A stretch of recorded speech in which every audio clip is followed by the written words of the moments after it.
didn't note about we didn't have to talk as long as Moises told us we had to talk. But I didn't make it as long anyway, so just bear with me. My name is Kimberlee. I use she, her, and hers pronouns, and it is my honor to be here today as we celebrate Moises' accomplishments and rejoice in being together. I first met Moises when he was an elementary school student, attending Washington School Elementary in Whitewater, Wisconsin, where I was a very new teacher and he was a very new student, and Anna, was there too. I remember him as a very earnest, sweet boy with two big glasses and too heavy a backpack.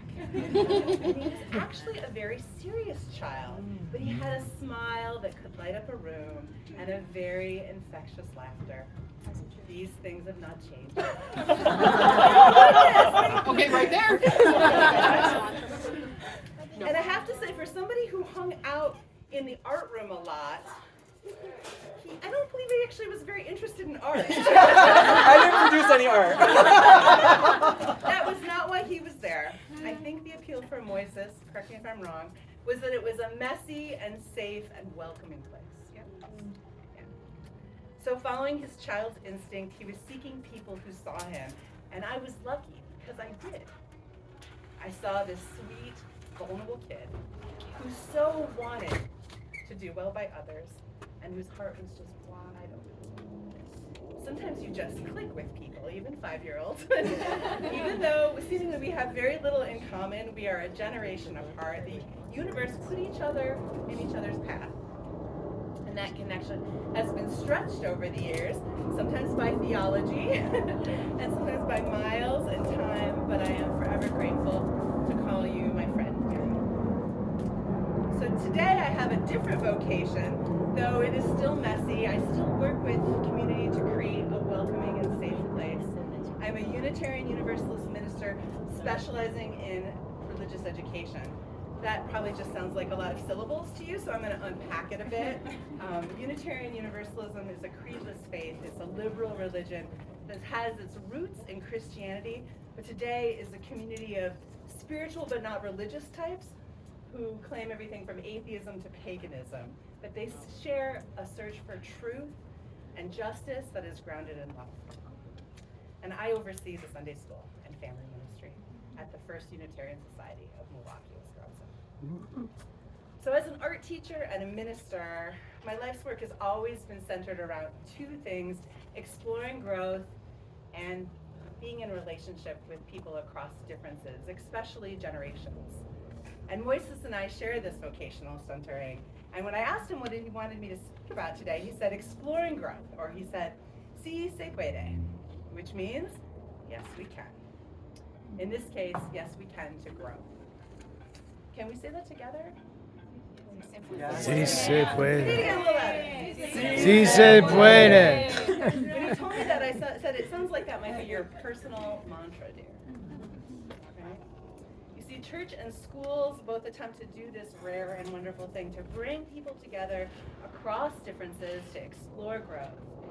And now, before you begin imagining magical, wise mentors and insightful, energizing children, some of you work in schools, you know that that's there, but you also know that it's also fraught with awkwardness and long silences. Teenagers complain that the elders are grumpy, and the elders complain that the teenagers are mean. And in my opinion, they both could win gold medals for the ultimate epic dirty look. Maybe you've heard the joke about the older fish greeting the younger fish. It goes like this. There are two young fish swimming along, and they happen to meet an older fish swimming in the other direction, who nods at them and says, "Morning, boys, how's the water?" And the other two fish nod, and they swim on a bit. And eventually one of the younger fish looks over at the other and says, "What the hell is water?" You are out of practice building relationships across differences. And there are very few public places where we are encouraged to be in relationship with people who are younger or much older than us and swim in the same water together. And even when some of us don't even call it water. So churches and schools, they're in there anyway, living into Moises' motto. Let's say it again. Si se puede. So yes, yes, we can. Yes, we can improve lives if we share wisdom across generations. About 5 years ago, one of the reconnection points for Moises and I, he was teaching, and I listened to him talk about the children he was teaching, and I remember thinking, oh, I know he's a good teacher because he knew how to learn from them. Watching a person you knew as a kindergartner become a kindergarten teacher, and at that time my child was actually in kindergarten. Such joy, because the love that I knew my child needed, and really every child needs, would be given by someone like Moises, who would lovingly tell them. Si se puede. As people get older, there is a tendency to idealize childhood. We remember a freer time in life where there was more time to play, so much less obligations, less bills, less responsibilities. The years soften the truth of childhood. Adults forget how hard it is to grow up. The changes in your body, the changes in your family, the almost complete lack of choice and agency.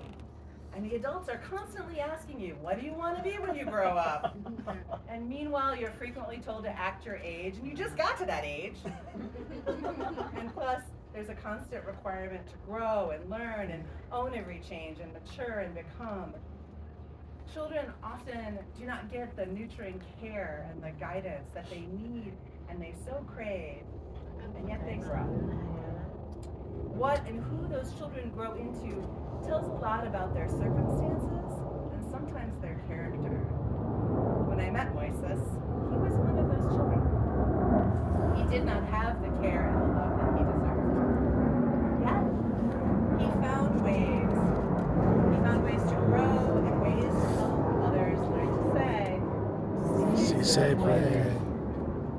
On the other hand, children tend to idealize adults as heroes and saviors. They are sources of needs, and they have so many choices and seem to have so many options. How wonderful it must be to be a grown-up. Until the young children become older children, and then they might find the adults rigid and bossy and judgmental and not utilizing their privileges very well. Of course, the truth is somewhere in between. Being human, whether in childhood or adulthood, is tough and pretty awesome. One of the best things about humans is our capacity for kindness and deep humility. These are both essential ingredients for growth. These are the sounds inside of the words. Si se puede. Kindness is sincere caring. Kindness is choosing to recognize the divinity within another, acknowledge and celebrate that they are sacred, and act accordingly. And humility is free of the need of arrogance. It requires recognizing and being in relationship with the divine and celebrating the sacredness of yourself without boast, but acknowledgement that you are serving a greater good. Humility and kindness for oneself and one's thoughts and how to care for oneself is essential for growth.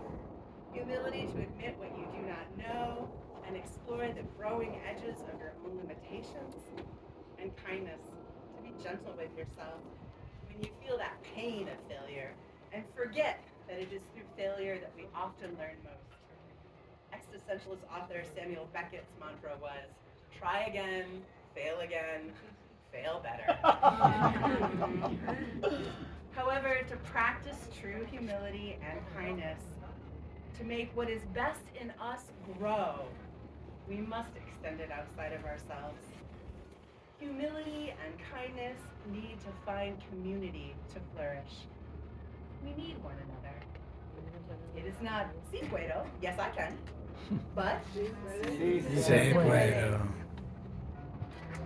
together we can shape our communities into a welcoming, caring world, one act of humble kindness at a time. As we grow older, we forget that growth is actually the water we are swimming in. Life is not done telling you to stop growing up. There is a constant requirement to learn and mature with age.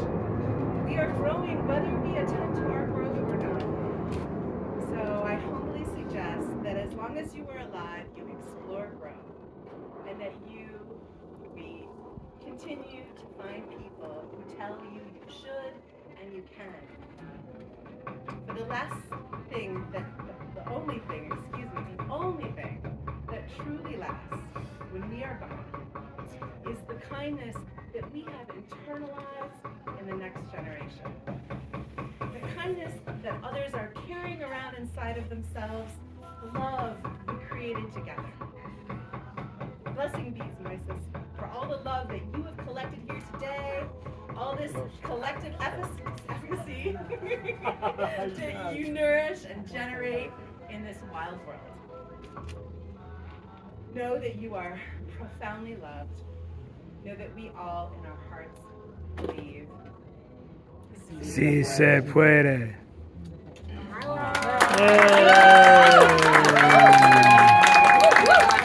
Beautiful teacher.